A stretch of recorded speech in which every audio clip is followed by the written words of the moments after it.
నమస్తే తెలంగాణ ప్రజలు. ఓట్ చోరీ గురించి రాహుల్ గాంధీ గారు దేశం మొత్తం రాహుల్ గాంధీ వైపు చూసే విధంగా ఓట్ చోరీ వివరాలు మొత్తం బయటపెట్టిండు. ఎలక్షన్ కమిషన్ ని మొత్తం సిసి ఫుటేజ్ రాహుల్ గాంధీకి అప్పగిస్తే నేను పూర్తి వివరాలతో మొత్తం బయట పెడతా అని రాహుల్ గాంధీ చెప్తే ఒకసారి ఈ వీడియో చూడండి తెలంగాణ ప్రజలు. ఎలక్షన్ సంఘం డిమాండ్ చేస్తే సారీ లేదు పూరి లేదు ఇంకింత రుబడి పెంచిండు రాహుల్ సారు. సాక్ష్యాలు సమర్పిస్తానికైతే 6 రోజుల టైం అయితే ఇచ్చింది. దేశంలో ఓట్ల దొంగతనం నడుస్తుంది. 7 ఎలక్షన్లు ఉంటే ఆడ గోల్మాల్ చేస్తున్నారని బిహార్ లో యాత్ర చేస్తున్నాడు. ఆడ 60 లక్షల మందిని వీకేస్తే సుప్రీంకోర్టులో కొట్లాడి అందరు వివరాలు బయట పెట్టిండు. మళ్ళా అసెంబ్లీ ఇంతలొల్లి నడుస్తుంటే ప్రతిపక్షం లీడర్ పబ్లిక్ లో తోటి చిన్నగా బయటకు వచ్చింది ఎలక్షన్ కమిషన్.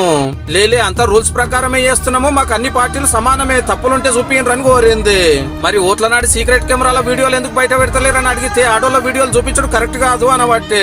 ఆడోళ్ళ వీడియోలు రికార్డ్ చేయొద్దని ముందు తెలియదా?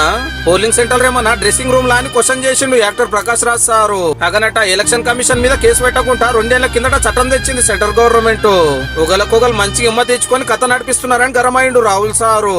ఇటు పార్లమెంట్ ముంగట ఇయ్యాల కూడా ఇదే లొల్లి నడిచింది. ప్రతిపక్షాలన్నీ ఒక్కటై కొట్లాడుతున్నాయి ఓట్ల దొంగతనం మీద.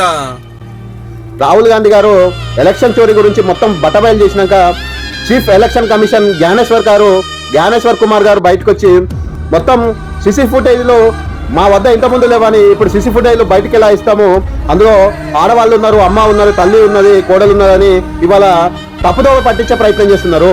ఇలా ఎలక్షన్ కమిషన్ సిసి ఫుటేజ్ తీసినప్పుడు అందరూ చూస్తారు.